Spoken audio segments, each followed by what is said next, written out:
Escuchemos. Pero hoy sentimos que algo nos impide continuar avanzando por la senda de la reconstrucción nacional y el progreso. Y el pueblo del Perú conoce la causa de este entrampamiento.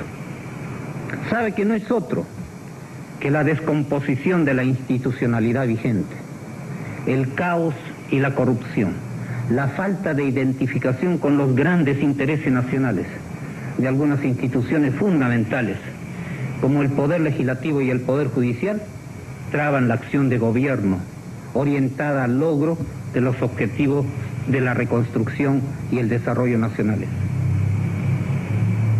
A la inoperancia del Parlamento y la corrupción del Poder Judicial se suman la evidente actitud obstruccionista y conjura encubierta contra los esfuerzos del pueblo y del gobierno por parte de algunas cúpulas partidarias. Estas cúpulas, expresión de la politiquería tradicional, actúan con el único interés de bloquear las medidas económicas que conduzcan al saneamiento de la situación de bancarrota que precisamente ellas dejaron. Igualmente, hay grupos a quienes interesa que fracase la estrategia de pacificación porque no se atreven a tomar posición clara frente al terrorismo. Los encarnizados adversarios políticos de ayer se unen hoy en el propósito de impedir el éxito de la gestión de gobierno, sin importarles el futuro del país. Detrás de esta innoble alianza se encuentra el interés común por recuperar el espacio político perdido. En la lucha contra el narcotráfico, el Parlamento ha mostrado debilidad e inconsecuencia. Esto se ve claramente en su posición frente a la legislación propuesta por el Ejecutivo para sancionar el lavado de dinero, para permitir levantar el secreto bancario, para sancionar la compra y venta de bienes provenientes del tráfico ilícito de drogas y para sancionar a servidores y funcionarios públicos que incurran en actos de encubrimiento de narcotraficantes. Todas estas medidas planteadas por el gobierno mediante el decreto legislativo 640 fueron derogadas por el Congreso sin la menor explicación y sin pensar que de esta manera se dejaba al país desarmado para sancionar con la dureza necesaria a quienes delinquen con el tráfico de drogas.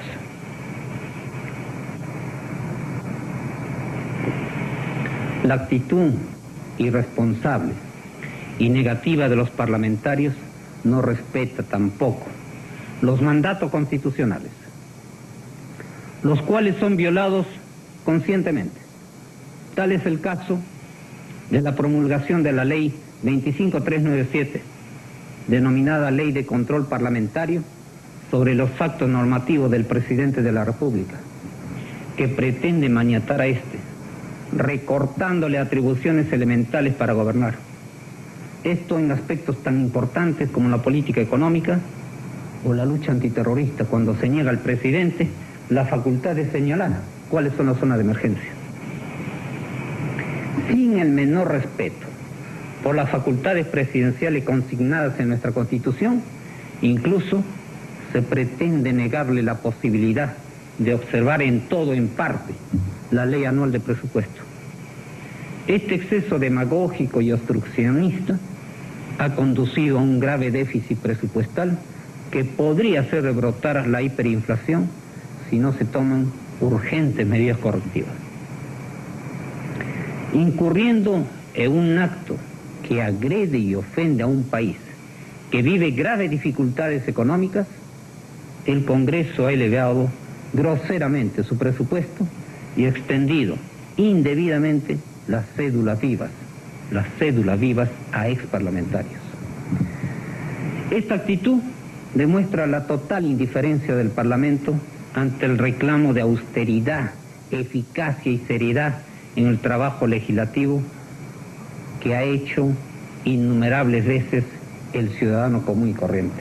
El pueblo del Perú, las grandes mayorías, reclaman que las energías nacionales sean canalizadas, orientadas y administradas por instituciones eficientes y comprometidas con el supremo interés de la nación.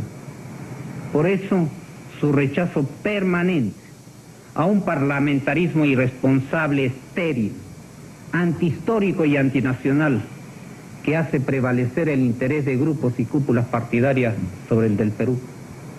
El país quiere un parlamento conectado con las grandes tareas nacionales, despojado de los vicios del caciquismo político y del clientelismo.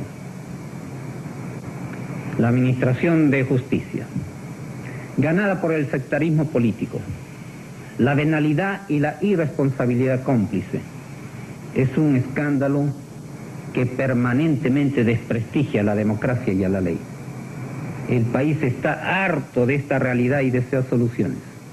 Quiere un sistema de administración de justicia eficaz y moderno, que constituya plena garantía para la vida ciudadana.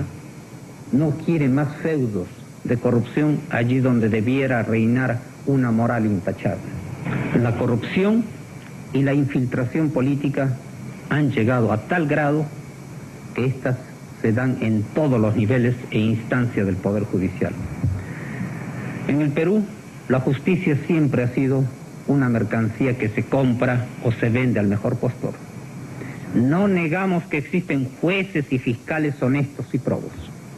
A ellos debemos rescatarlos, destituyendo de una vez por todas a los corruptos.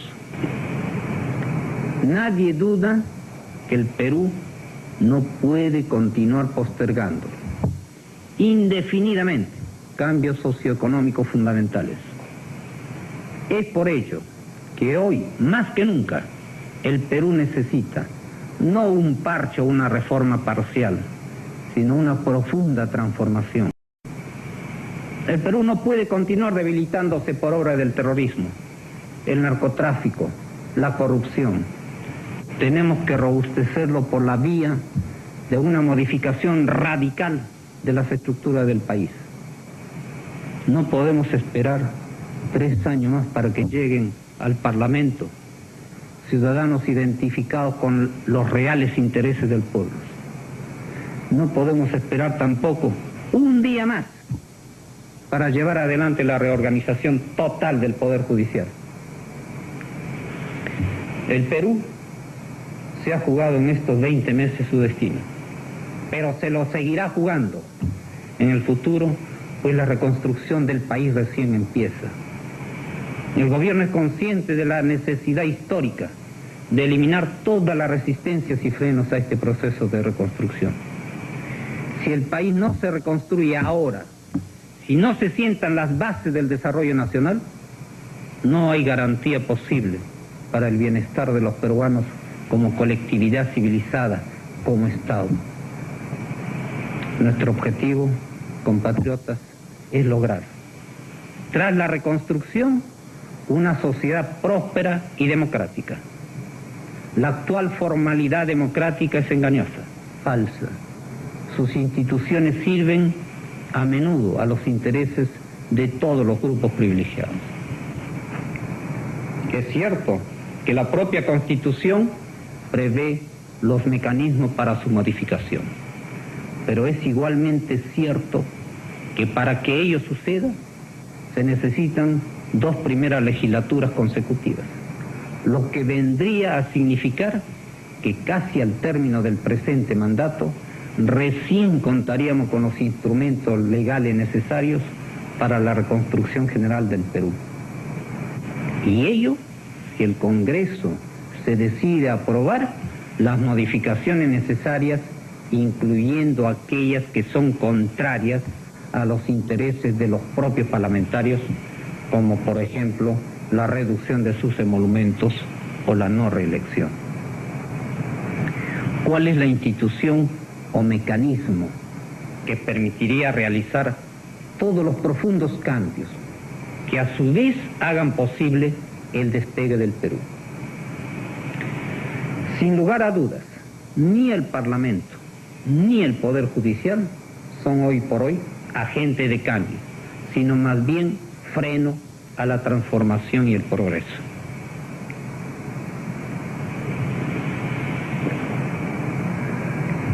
Como presidente de la República, he constatado directamente todas estas anomalías y me he sentido en la responsabilidad de asumir una actitud de excepción para procurar acelerar el proceso de esta reconstrucción nacional, por lo que he decidido tomar las siguientes trascendentales medidas.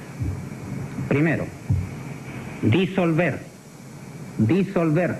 temporalmente el Congreso de la República hasta la aprobación de una nueva estructura orgánica del Poder Legislativo, la que se aprobará mediante un plebiscito nacional. Segundo, reorganizar totalmente el Poder Judicial, el Consejo Nacional de la Magistratura, el Tribunal de Garantías Constitucionales y el Ministerio Público para una honesta y eficiente administración de justicia. Tercero, reestructurar la Contraloría General de la República, con el objeto de lograr una fiscalización adecuada y oportuna de la administración pública, que conduzca a sanciones drásticas para los responsables de la malversación de los recursos del Estado. En consecuencia, la continuidad gubernamental se dará transitoriamente a través de un gobierno de emergencia y reconstrucción nacional, cuyos principales objetivos son los siguientes. A. Modificar la actual constitución política en lo que atañe al logro de una nueva estructura del Congreso y del Poder Judicial, con el fin de convertir a estos en eficaces instrumentos de orden y desarrollo.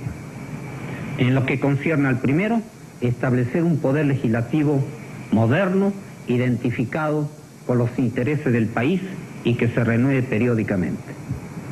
B. Moralizar radicalmente el Poder Judicial y las instituciones ligadas a él. C.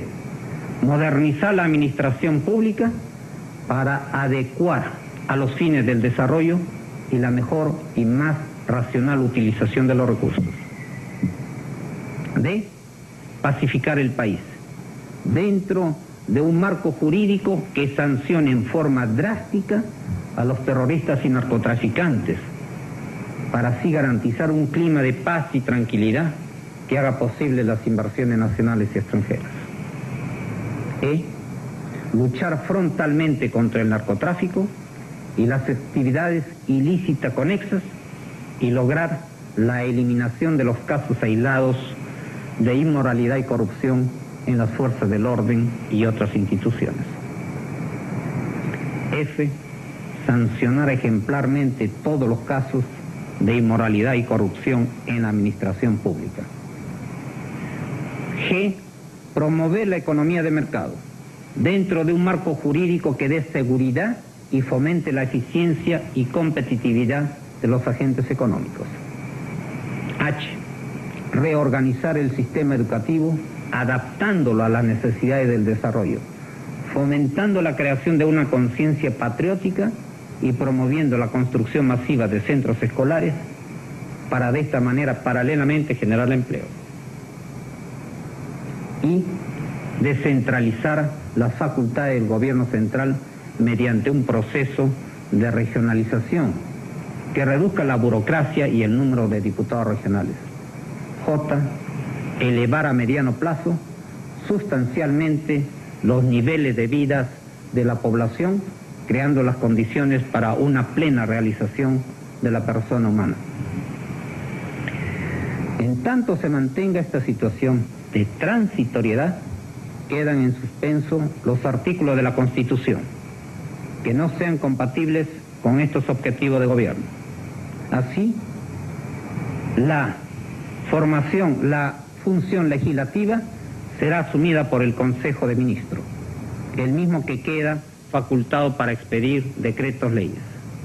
Por otro lado, se creará en el más breve plazo posible una comisión para la reorganización total del Poder Judicial. Asimismo,